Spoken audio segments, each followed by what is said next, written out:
Welcome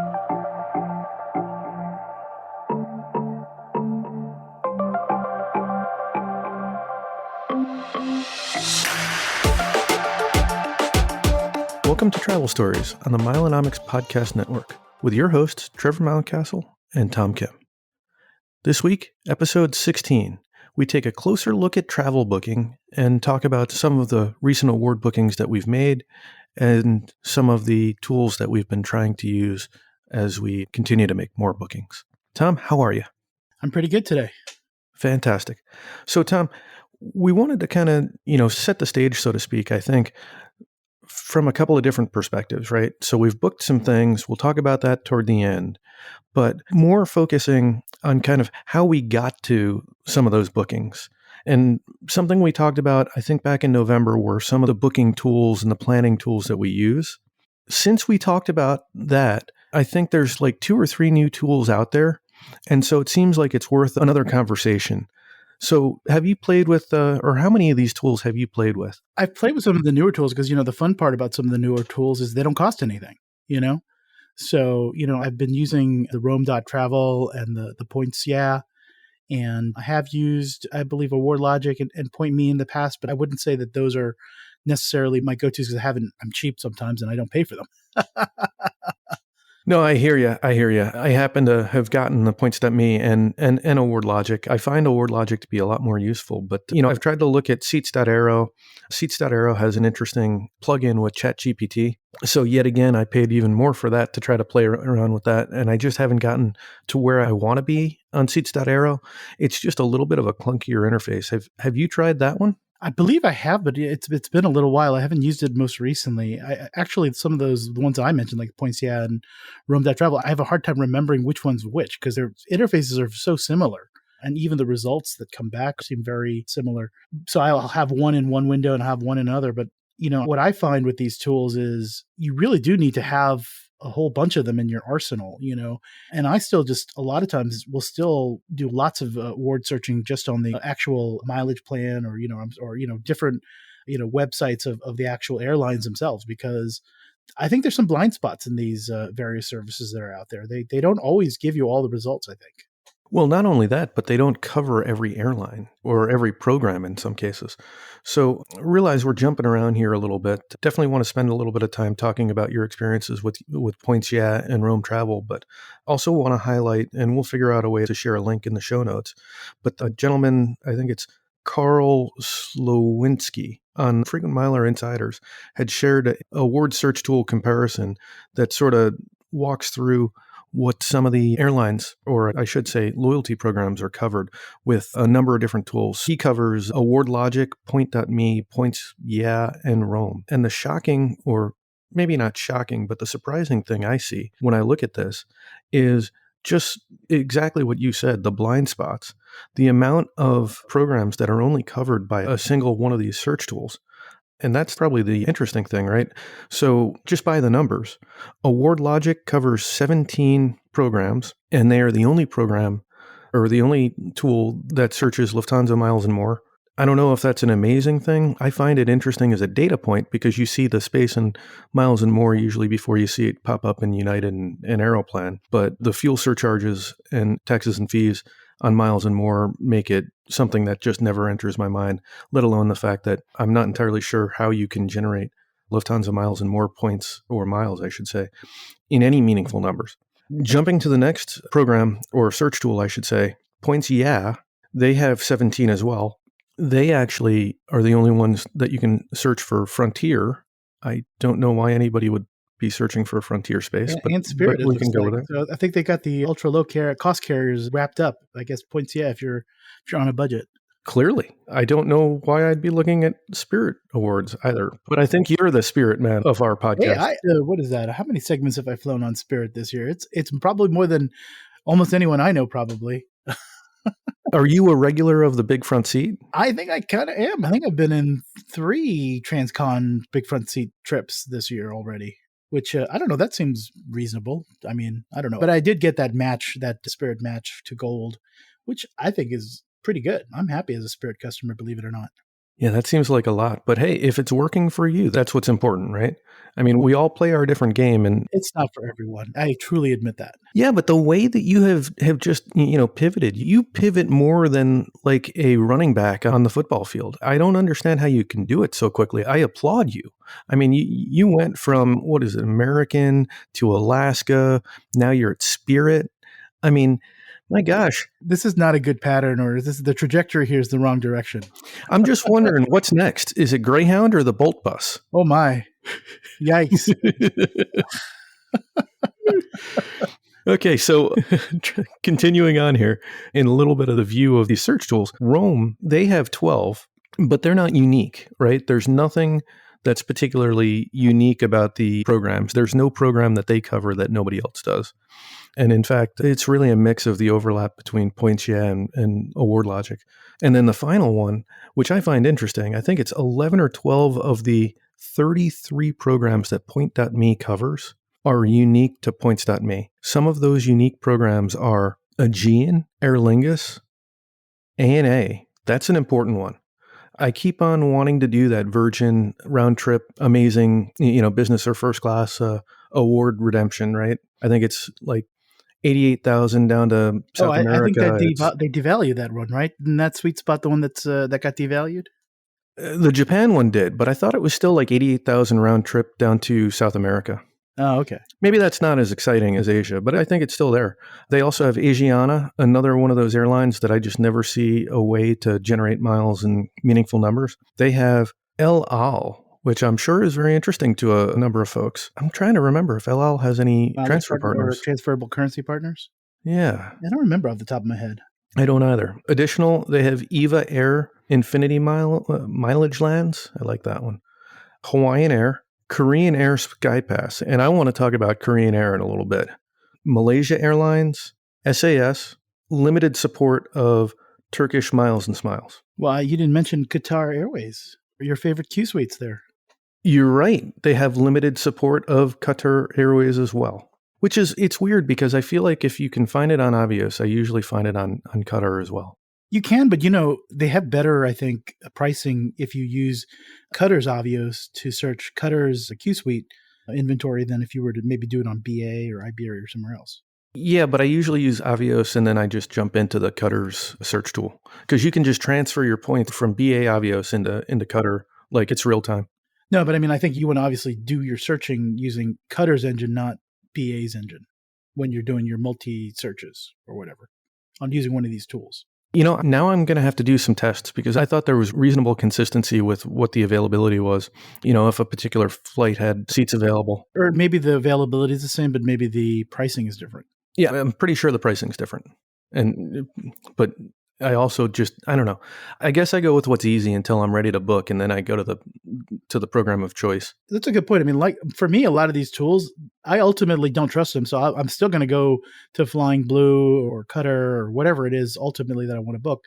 But they're giving you ideas, right? It's planting the seeds for the trip that's ultimately going to blossom. Well, and not only that, but in some of these cases, like Award Logic lets you do 3 days, Points.me doesn't. And so it's just agonizingly slow. It's just agonizingly slow. But, the others that give you a little bit more ability to, look at 3 days, I think seats.aero, if you pay for it, you can look at many more days. I don't know if it's a full month. But really, the tools I find are useful in kind of going from, scattershot to, hand grenades to being able to narrow in, and then you go to United or Aeroplan or Flying Blue, and you're like, okay, I know it's within like 2 or 3 days what I want. Otherwise, you could spend forever. I mean, United's used to have the award calendar. I don't know if they still do. Last time I was playing with it, I don't know if my advanced mode has just been turned off or something, but it just didn't seem as robust as it used to be. Yeah, I could also be rusty. I've been doing a lot of Aeroplan and not a whole lot of United lately. That is the interesting thing. Aeroplan has definitely been so much more involved in my travel planning than it was, maybe even, a year, 2 years, 3 years ago. Like Aeroplan was very much an afterthought. And now it seems like every other ticket I'm booking is an Aeroplan ticket. Well, and I think part of the thing is Aeroplan's more, shall we say, promiscuous than Alaska is now. I know. They're the new they're the new slut in town. Yeah, how do you follow that one? I don't know. But they really have partnered up with a lot. I mean, they've partnered up with 2 out of the 3 Middle Eastern carriers, right? You've got Etihad, you've got Emirates, and then I think they're also partnered with, obviously, Star Alliance, you've got Turkish, and then I think they're still partnered with both Gulf Air and Oman Air, although there was some booking issues I thought I saw with Oman Air. I don't know if that's been resolved, but was seeing that. And then they just keep on adding partners. Yep.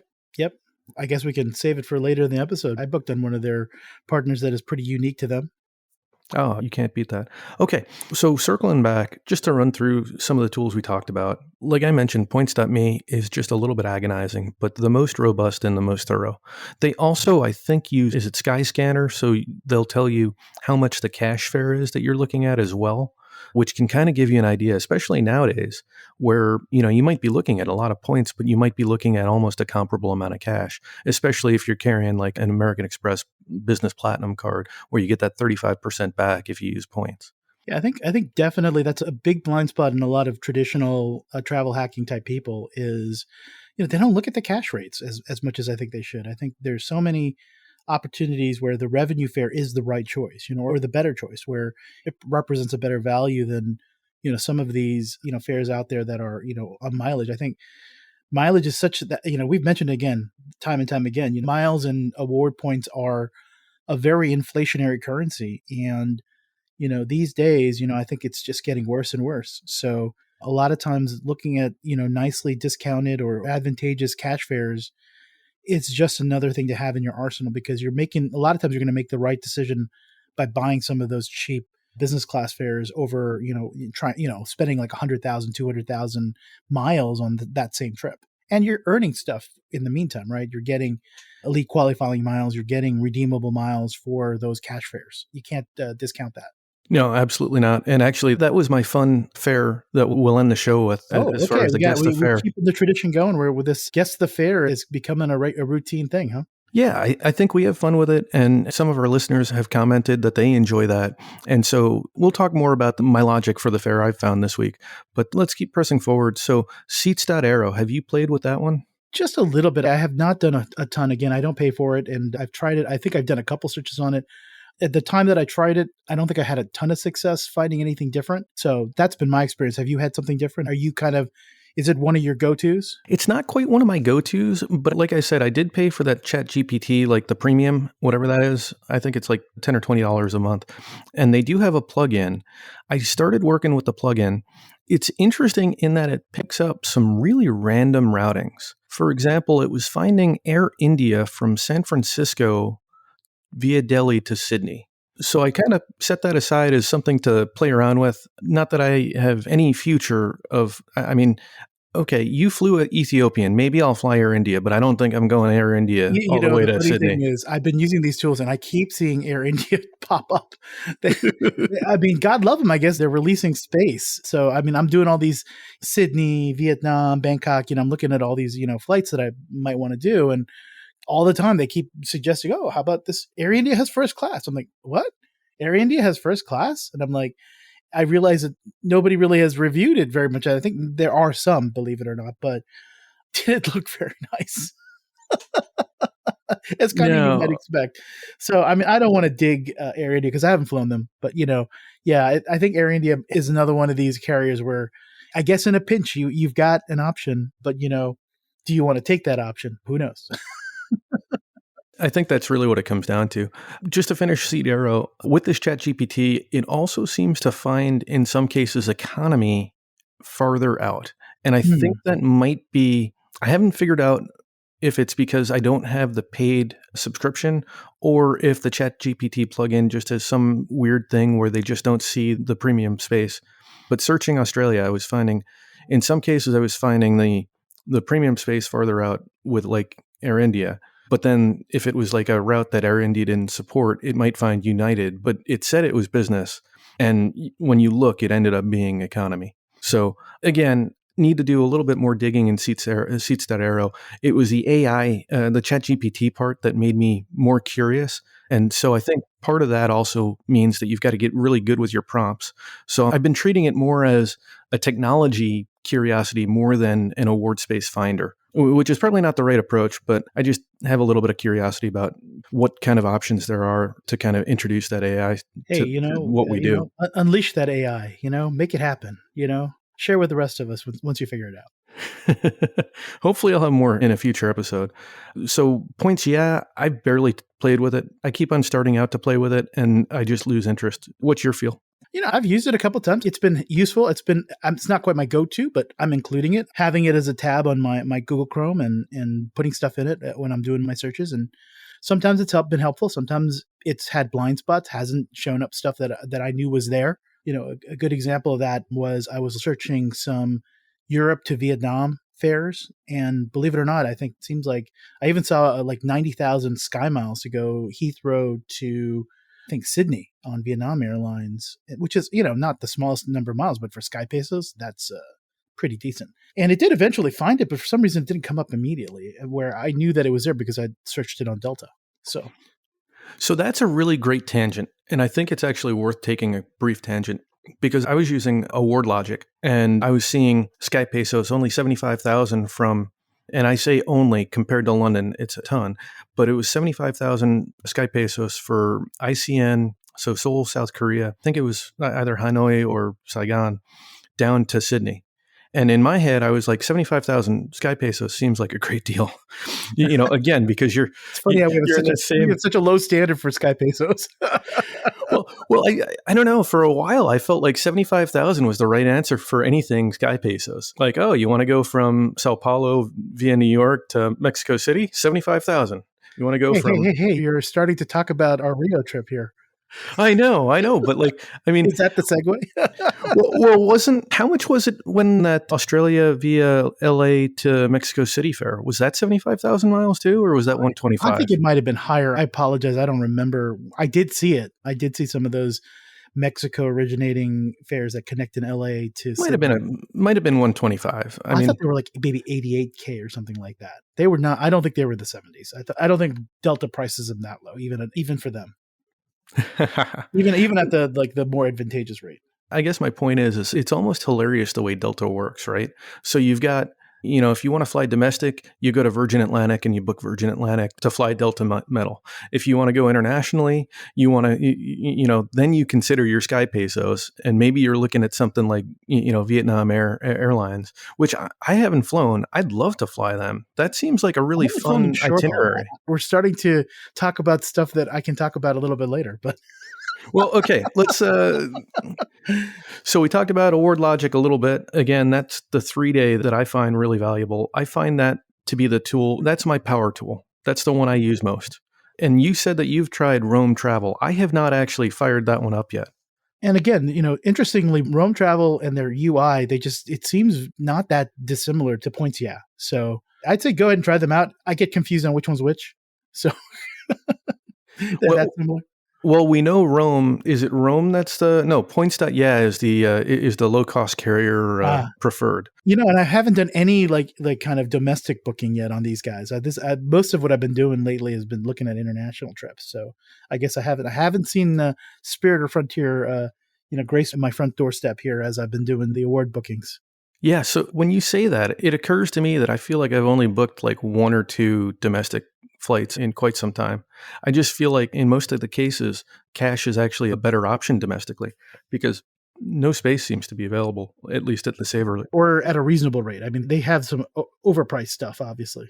Well, there's always overpriced because there's always somebody that's going to pay 200,000 American airline miles to fly business class to Hong Kong. So, I do like these tools, but, I'd like to pivot for a second because, we've been talking about all these award search tools, but really the things that have kind of helped me the most, to be completely honest, is just, things like boarding area, looking at Frequent Miler and looking at, some of the well-known bloggers, occasionally they'll give you little nuggets. And I'll be honest, one of those nuggets ended up being the genesis for me booking my Sydney trip. It was kind of the missing piece that allowed me to say, maybe I can go to Sydney in late October, early November and take this cruise that I was intending to take. The other thing is, there's all these newsletters that are out there. There's like, Spencer Howard doing, straight to the points. You've got a number of different services out there. Another one that I forget if I've mentioned it in a previous episode, but I really like the premiumcabindeals.com website. They're kind of like a flight deals, but they only do, and I would say there's a pretty high Europe focus there, but regardless, it's still nice to see some of these, kind of flight deal-esque premium business type class fares that are out there. And that's a nice little website and then you can get it as a newsletter too. They can just, send you an email every day, giving you all those deals that are out there. And then, of course, good old Flyer Talk premium fares as well. That's a great reminder. I get the daily from Flyer Talk. I need to sign up for Premium Cabin Deals to get that daily. And there's a couple of others. There's Thirfty Traveler out there as well. And theflightdeal.com, that team does a premium flight deal that's, I don't know how much it is. It's small. It's, I don't know, maybe $1 a day or something like that. I've gotten a number of those deals. And in fact, I've probably booked 3 or 4 of those alone from the flight deal team. And I find them to be great. The thing I really like though about like Straight to the Points and Thirfty is the fact that they don't limit it to just mile redemptions.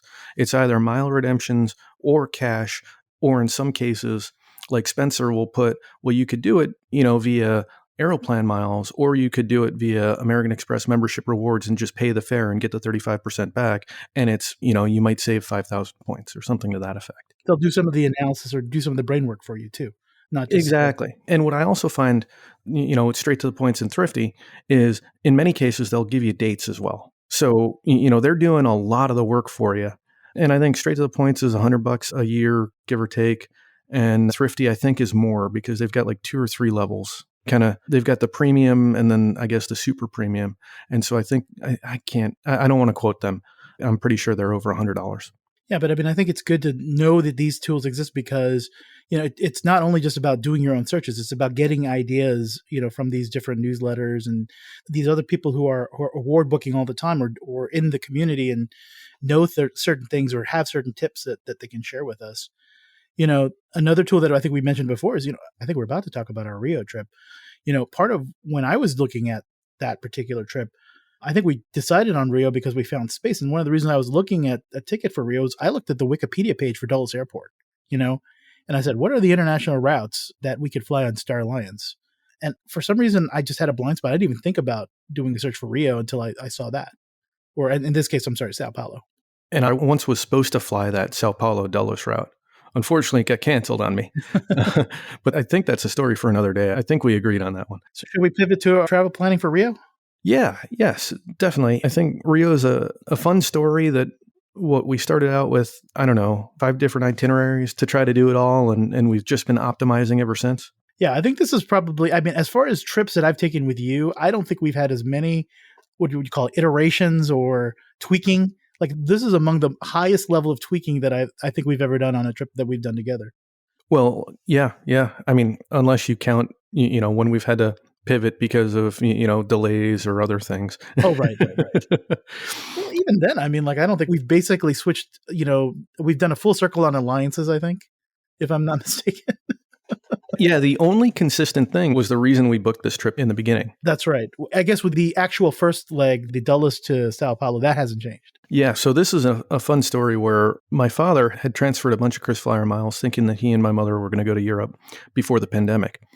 And due to some unfortunate circumstances, they're not going to be able to make the trip to Europe, at least for the foreseeable future. And the miles were going to expire, as KrisFlyer miles are wont to do. Even with all the pandemic extensions, they weren't going to extend them any further. And so we had just about the right number to be able to fly one way, at least for me, down to Sao Paulo from Dulles.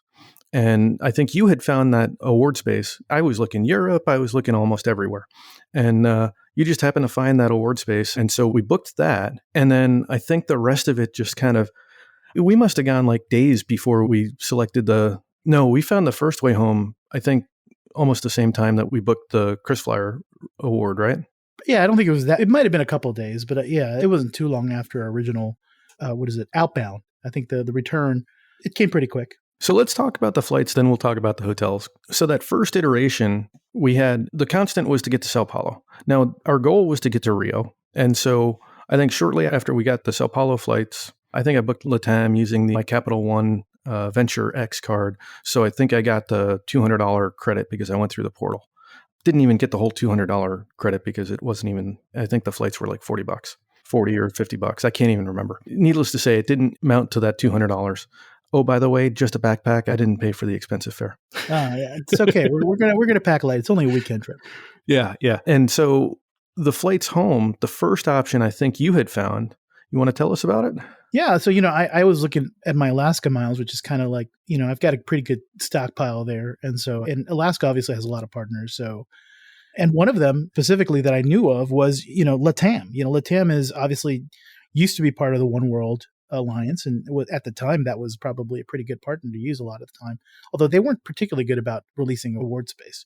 But obviously they left that alliance and now they're partnered with Delta, but I don't think they're part of they're not a SkyTeam member yet, I don't think. I think they just had like a JV, I think, with Delta. And so in any case, I did find some space on their Lima to JFK flight, which actually, I mean, as far as, that sounded reasonable enough. And then I kind of worked my way back and found, okay, I guess we could actually get a ticket all the way from Rio, connecting in Sao Paulo to Lima to JFK. The only caveat being Rio to Sao Paulo to Lima was all going to be an economy. That's true. They don't actually do, short haul business on a lot of Latin American non-transcontinental flights. Oh, I didn't realize that, probably because I don't travel very much of LATAM nowadays, or even in the before times. I know some of the other Latin American and South American airlines do fly a premium cabin even domestically. Not domestically, but even regionally. So anyway, though, we had that booked. And then, what was it, like 2-3 weeks later, it was just like 10 o'clock at night. I was barely asleep. And suddenly you're texting, hey, found something better. It's all business, and you had found Sao Paulo, JFK to Mexico City. And the idea was that we'd just get off in JFK. And that was when I learned that Delta or American Express charges an excise tax when you transfer membership rewards to become Skypesos. I didn't realize you didn't know that. Why would I know. Why would you transfer Delta? Why would I transfer membership rewards to Skypesos? It's the most ridiculous thing, but I made you do it, I guess. Well, and it was after 10, so I wasn't even thinking properly. I was just like, okay, I got to get this booked. I mean, to be fair, to get, business class from Sao Paulo to JFK for, I think, what was it, like 70,000 Skypesos? It was 75,000. 75,000? Even for 75,000. I mean, come on, that's a good deal. No disagreement. And to be honest with you, I was really excited about the idea to fly Delta One finally. It is actually a pleasure to fly Delta One because, you don't do it that often. I mean, how often you're except unless you're going to pay, I guess, money. I mean, how often are you in a position to actually get a Delta One flight using, mileage? It's pretty rare. Yeah. I mean, it's not like, Lufthansa business class where, you're in it every other couple of weeks in some cases. Well, and you're not playing. It's been a while for me now either on Delta One, so I can see that being a little bit of a step up. Absolutely, yeah. So here I am, excited about Delta One, and a couple of weeks later, you reach out and you're like, "Found another flight." Wait, you make it sound like I'm the one that's constantly pushing the. Wait 1 second. I am. In this case, yes. It's usually a behavior, by the way, that I would ascribe to a different person on this podcast. I'll let you guess who that person is. Guilty as charged. Sometimes proudly so. So I guess it was me. Well, because, we were looking, honestly, what I was trying to figure out this whole time was how do I get the Brazilian price for the Sao Paulo Rio flight, the positioning flight from Rio to Sao Paulo that we needed to buy. It was only like $40-$50 or something, but it really, caused me to, have a little bit of whatever, because I kept trying to figure out, well, I know the US price is like $70, but the Brazilian price is only $40 or $50. And I was spending way too much time. Like I spent, several hours trying to figure this out. I mean, I could have just, taken $20 out of my wallet and paid myself, to have some sanity. But no, I didn't do that. Instead, I was like trying to figure out, okay, so how do I book this Brazilian flight? And finally, for whatever reason, I think I went on Aeroplan and I saw, I could fly all the way from Rio all the way to DC, actually, with no positioning flights. One PNR, one ticket. By the way, again, PNR, person name record, that is synonymous with ticket for those of you out there. But anyway, one ticket, and what is that? Only two carriers, I guess. But 3 legs. Yeah, but 3 legs gets us exactly where we need to go on one ticket. and it was only, what was it? Was it only like 45,000? How much was it? 55,000? Now I'm not remembering what the mileage was. I can't even remember. It was a good deal. It was a good deal because I think there was also even a ultimate rewards transfer bonus at the time as well for Aeroplan. There was. Loved that 20%. I think I transferred. I probably transferred like 400,000 or 500,000 miles to Aeroplan over the course of that transfer bonus. It was just perfect. I had it just in time for our trip to Venice, and then just kept finding other opportunities to book. So I think I'm excited for that one too, because we may not fly Delta One, but I've never flown Air Canada long haul either. So, I was going to say the same thing. We traded one product I have never flown long haul to another product I haven't flown long haul. So I'm not unhappy about that move. I think it's just more kind of, humorous more than anything else. Yes. And like I said, there's very, very few times I think where you and I have traveled that we've had already three different tickets on. Hopefully that's the last iteration because, it's only, the trip's only like 2 weeks away. I was thinking about seeing what the Lufthansa first class space was, because I do understand that they fly Lufty first, I think from either gig or GRU. And I don't know, that seems like it could be interesting. You want to transit Frankfurt on the way home from Brazil. Okay, well, I'm not going to go ahead and say that's a crazy idea because, this is not the right this is not the right crew to be making judgment calls on that. Now I know what I'm doing. When we get off this podcast, I'm going to set all my expert flyer alerts. How many miles do I need to set aside? Is this going to be an Aeroplan redemption? I don't know, because you can do life miles. That's true. It could be life miles redemption. I'm so rusty because I've just been doing Aeroplan because I've got the baby. But if it's just me, I'm thinking that could be life miles if they're showing it available. I just don't know. I don't know life miles is if they have any weirdness about routing rules. I'm a little rusty on life miles. Life miles is routing rules. Yeah, I forget if I've used life miles to do Lufthansa first. Probably haven't, now that I think about it. I have, and then I've also been thwarted. I remember, so I think it was September of 2019, and Lufthansa first class space became available the morning of a flight. And at 6 a.m. I call, 6 a.m. in Vienna, Austria, I call Life Miles, and I get we're closed, call back later. I'm like, well, so much for trying to change my flight. There went that Wiener Schnitzel. Well, I'm going to take us back to the Rio trip for a second because, it was not just the airfare that we decided to iterate multiple times. It was the hotels too. I'm not sure that we've actually come to a conclusion yet. Oh, have we not? Did we start with the Marriott and then we went to the Hilton? I forget. I think we started at the Hilton because I think we have a mutual friend / acquaintance that recommended the Hilton, right? Yes. That's how we got to the Hilton. So first we started with 3 nights at the Hilton. And then I think you had done some research just because there is a Grand Hyatt, but the Grand Hyatt is way the heck away from Copacabana Beach. It is. It's kind of out there. I've been there. It's a gorgeous hotel. It's kind of what they'd say I didn't know you'd been there. Oh, yeah. I did a mileage run one year. It was like a Milan fare. And it allowed us to do, I think it was Milan, Miami, Sao Paulo. We hopped a plane over to Rio, spent the night, and then it was Rio. No, maybe it was something like that. Anyway, long story short, we spent the night at the Grand Hyatt, and we thought it was nice. Well, it was literally within 6 months of it opening. Well, and I think I kind of prescribed, or I kind of listened to your argument about the location of the Hilton being good.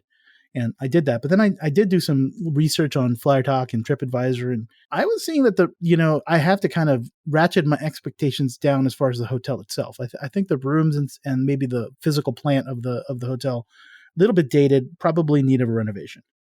Of the Hilton, you say? Yes, the Hilton, yes. And then as we were talking, I think earlier this week, you were saying that some of the public areas were going to be under renovation starting literally the day we arrive. That's right.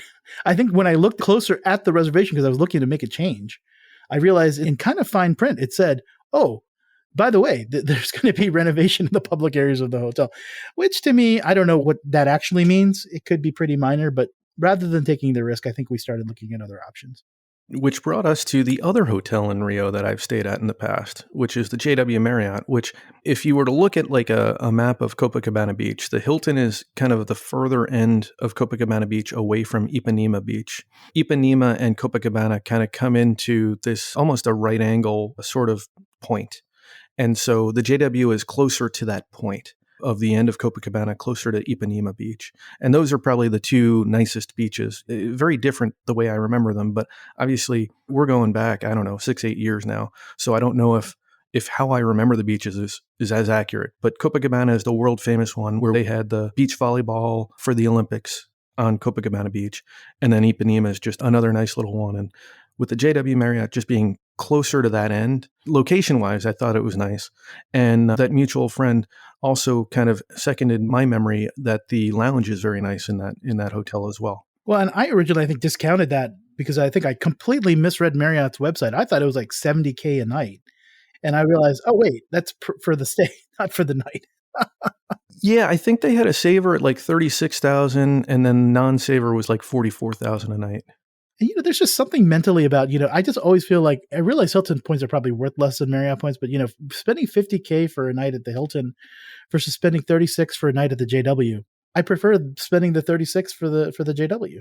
I feel like JW might be a slightly more elevated brand than Hilton, and then just, I guess, numerically it feels better. Yeah, I totally agree. I think my situation with wanting the Hilton at first was just because I feel like I just keep on accruing Hilton points, and I just don't stay very much at Hilton's. And, I just saw that as an opportunity where, especially considering I've had some recent bookings where, Marriott's really been outsized. St. Regis in the Maldives for, 5 nights for, I can't even remember how much I burned, but it was like 88,000 points a night, I think. That's an amazing redemption. Yep. In my opinion. And so I like to keep some in reserve. I've been managing to kind of sit on my stockpile of Marriott points for a while, and it's starting to get smaller, and I really am not replenishing it at the same rate that I used to. And you're right, the outsized options for Marriott seem to be so much more, coming up every now and again, where I don't know if that's the same case for Hilton, at least not for the points. Well, and that's where something you found that came into play that I thought was interesting, where there's this cash plus points option, where you essentially spend the points for one night, but you pay a cash component. Now, if you partner that with Status and you partner that with a Marriott card, I don't know if you have a Bonvoy card, but I think the Bonvoy cards that I have get 6 points per dollar, right? So you put 6 points per dollar plus, I don't know, titanium. I never look at what titanium is anymore because I don't get the free night or the sweet night awards anymore unless I actually stay there. And I don't really stay there, even though I've got the lifetime. But I think you get like 30% more or something like that. I did the calculation at one point, and it was probably before the program has, probably sometime before the latest iteration of the program. And it was like 11 points per dollar or something like that. So you can replenish them pretty quickly if you're willing to actually stay at the properties and pay to stay at the property. And that's how I originally got my stockpile. It was actually used to be, a pretty good SPG loyalist, and, rest in peace, SPG. I still can't bring myself to delete the SPG app from my screen on my iPhone. The sad part is I used to have it. Nope, it's right there. So folks, you can't see this, but I am showing the SPG app on my iPhone as we record. Clearly here. You have the same problem as I do. I can't, the purple tile SPG, may it ever lay rest in my iPhone screen. And on the first screen of the folder. So I put my travel apps in a folder. And so it's 2 screens now. There's so many of them. And SPG still holds the first screen of that. Only 2. I'm up to 5 pages of apps on my travel screen. I haven't even put the Hilton app into my travel folder yet. I'm horrible with apps, but that's a tangent we don't want to go to. So anyway, circling back. So I think you had pushed for the decision of the Grand Hyatt for the last night. Since we're there for 3 nights, it made sense to check out the hotel, check out a different part of town. And you had a really interesting observation that it's on the other side of the highway. So it's about 20 to 30 minutes closer to the airport. Based on the comments on Flyer Talk, it seemed like there was a pretty reasonable amount of time to go to GRU Airport, which happens to be where we're going to be departing from. Gig. Or Gig. GRU is Sao Paulo. Sorry, wrong one. Gig, to the Gig Airport. So, yeah, so I thought it would be fine. And that was actually an off-peak price, I think, for that category 3. It was only $9K for that Grand Hyatt. Yeah, no, great. And then I think we decided for the first 2 nights, we'll do the JW. And the fun part about this trip, because we're going a little long here, is we're actually going to fly into SDU, which I've never flown into. That's, I guess, the regional airport that I didn't realize that's that Sao Paulo or that Rio has. That's pretty cool. We could try both airports. Yeah, we'll get the full tour. Yay! Okay, my first time in Brazil. Yeah, I'm excited. I'm actually planning stuff. Nice. I got to figure out, I'm trying to plan some interesting things. We'll see whether I'm successful here, but you can grade it when we get back.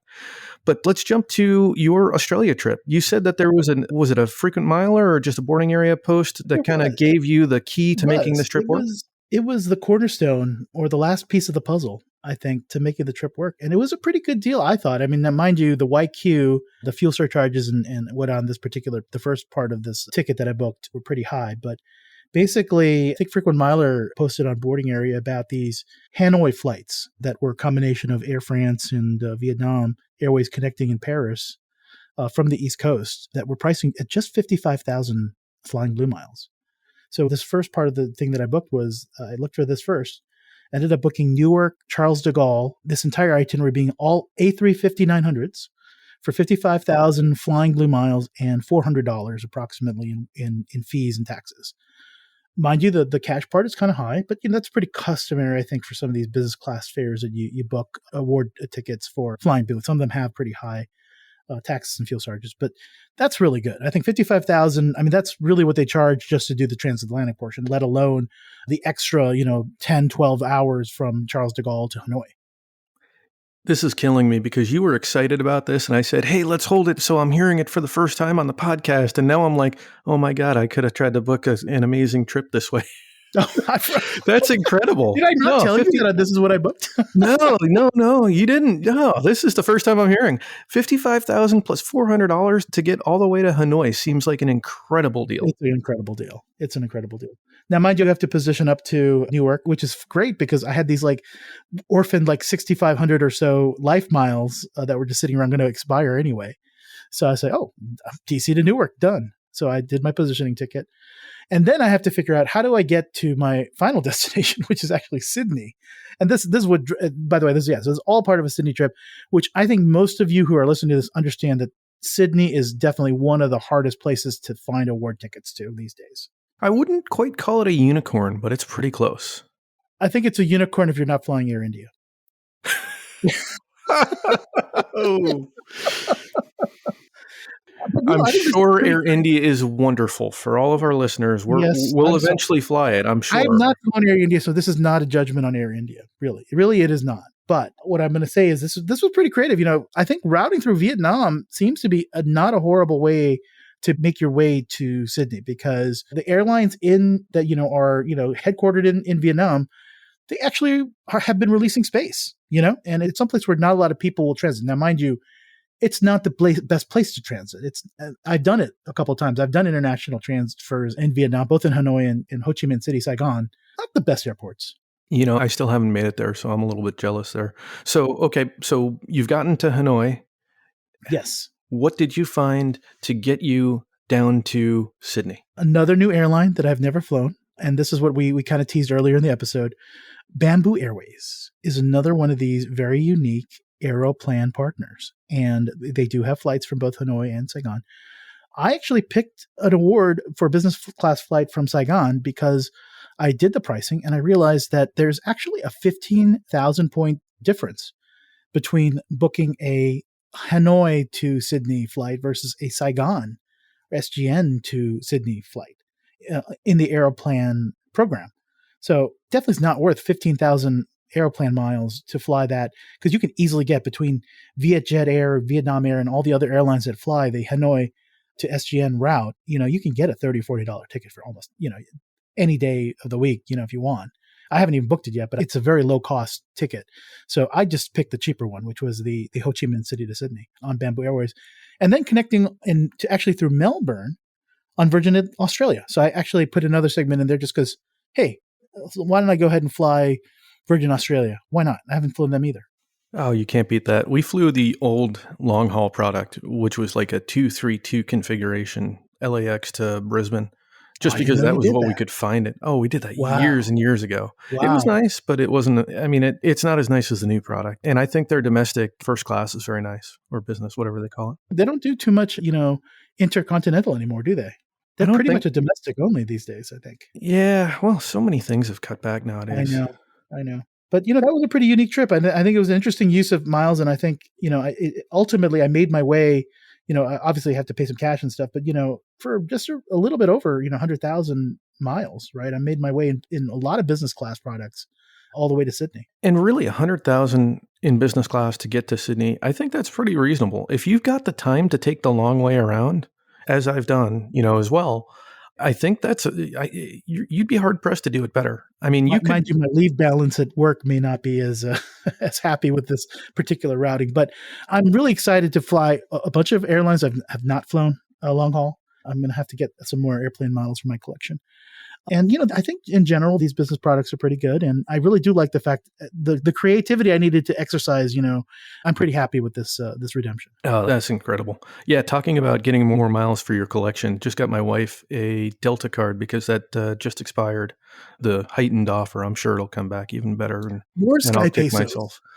Well, it was because I saw that Vietnam to Sydney flight. Yes. Which now feels terribly expensive looking at $45K for Aeroplan.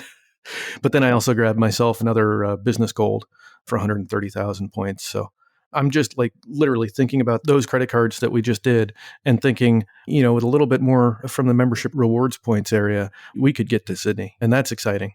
It's doable. This is an example. You have to go through some hoops. You have to be creative, but you can definitely make it there if you find the right routes.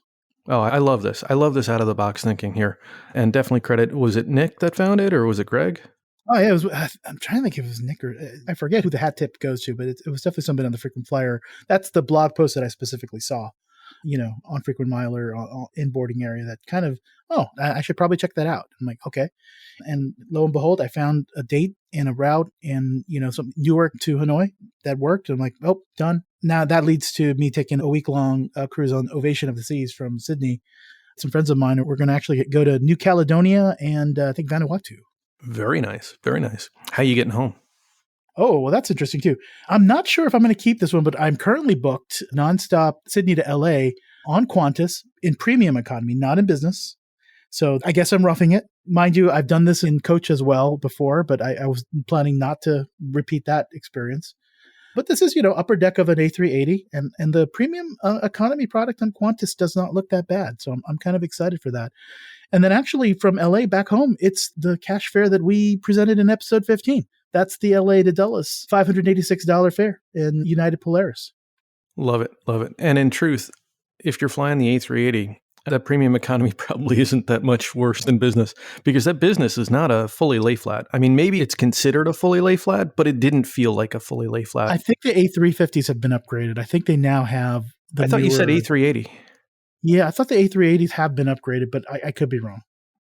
Okay, well, we'll have to check because I know that they said they were going to, but the last time I saw, I think Lucky had a trip report, I don't know, a few weeks ago, maybe a month ago, and he said that it seemed like that was still the old seat. And so I'm assuming that the rest of the aircraft was old, if the first class was old. Well, and that being said, I definitely have my alerts set up. So, if something comes, if business, even if it is the lie flat, if some space comes available, I'm definitely upgrading that seat. Absolutely. And you've got a couple of different options. I mean, there's so much more space than there used to be, which I find, just interesting. I mean, United launched 3 or 4 different either increased frequencies or just plain new routes to Australia. You'd think with all that capacity, they would start releasing more space, but I just don't think they do. It's kind of interesting. We had that trip to San Diego earlier in the year, and you ended up actually buying some business class tickets, I think, on that new wide body that they instituted between Dulles and San Diego, right? Thank you, Alaska Airlines. Yeah. Oh, okay. Right? Thank you, Alaska. Wasn't it Alaska that right. did that Dulles to San Diego? And United said, not on my territory. That was absolutely a retaliatory route expansion to a wide body. But that was one of when you think you put that many seats on a route, you think they'd release some more award space. But I don't think we ever saw that come out. Did you ever see that space actually release for that 777? I did not. But I'll be honest, once I booked it, I was just content. I mean, it was one of those things where we had the travel bank, and I saw that little expiration date on the travel bank, and I said, I need to use this. So, sometimes you find the fare that you're comfortable with, and then you just set it aside and and plan other trips. I was kind of channeling the same experience when I booked my LA to Dulles. So. Totally right there. Okay, so you mentioned that LA to Dulles, which was the guest affair last week, I think. So let's jump to guest affair this week. Yeah, let's do it. And this is sort of, in tune with what we were discussing earlier, how, you need to sort of turn the paradigm around, right? So like, in this case, you were looking at, the Flying Blue via Vietnam to get to Sydney because Sydney's so hard to get to. We were also talking about sort of looking at, revenue versus award miles. This is an idea of nested itineraries. Okay. So what we have is TAP Air Portugal. Ooh, your favorite. It's a nice flight. It's a nice airline. And it is originating in Rome. So that'd be airport code FCO. Yes. Because it's TAP, you connect in Lisbon and you're arriving in Newark. Oh. You're flying out of Rome on Martin Luther King's birthday, the holiday, 15 January. Okay. A little bit cold in Rome, but a little bit warmer than a lot of other places. And Rome is just, a 2-hour train ride down to Nice or is it Nice? Naples. No, Naples. It was an N. Or, probably a little bit further to get to Sorrento. And then you're returning back to Rome 15 February, which happens to be the Thursday before President's Day week. So you potentially have 2 weekend trips with this nested itinerary. You think outside the box here, you could do an award out and the return award from Europe, maybe, on President's Day or a week later, so you could get 2 trips for this fare plus 2 one-way awards. So this is an FCO business class, FCO originating TAP business class flight going to Newark. Yes, it's on an right? A321neo, so it's a narrow body, but they still have a nice seat on that, as I recall. I'm going to guess the fare is $1,470. That is astonishing. You are $117 less. That is very good, considering the really humorous part about this is Aer Lingus had a similar fare. I should have said 1,470 euros. Well, then you would have been there, right? Just about.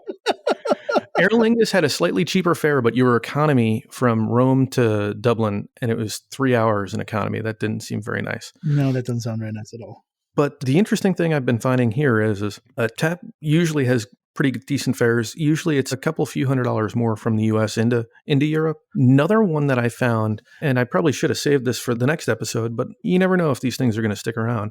I'm seeing a variety of LOT Polish Airway business class availability, where in some cases you're looking at $1,700 or $1,800 to JFK or to Chicago. And then 22 to West Coast. Or Warsaw. Those are 2 places I wouldn't mind visiting. Krakow is gorgeous. And they've got a great Marriott there. Is it a Sheraton? Lots of good hotels in Poland, strangely enough, that all seem like good deals. They do. We really liked Krakow. We were there actually for my birthday last year, so last October. And it was still kind of temperate. We just got really lucky, I think. Either that or global warming. Either way, nice for that fare that I was guessing, I almost feel like I saw that on premium cabin deals. Oh.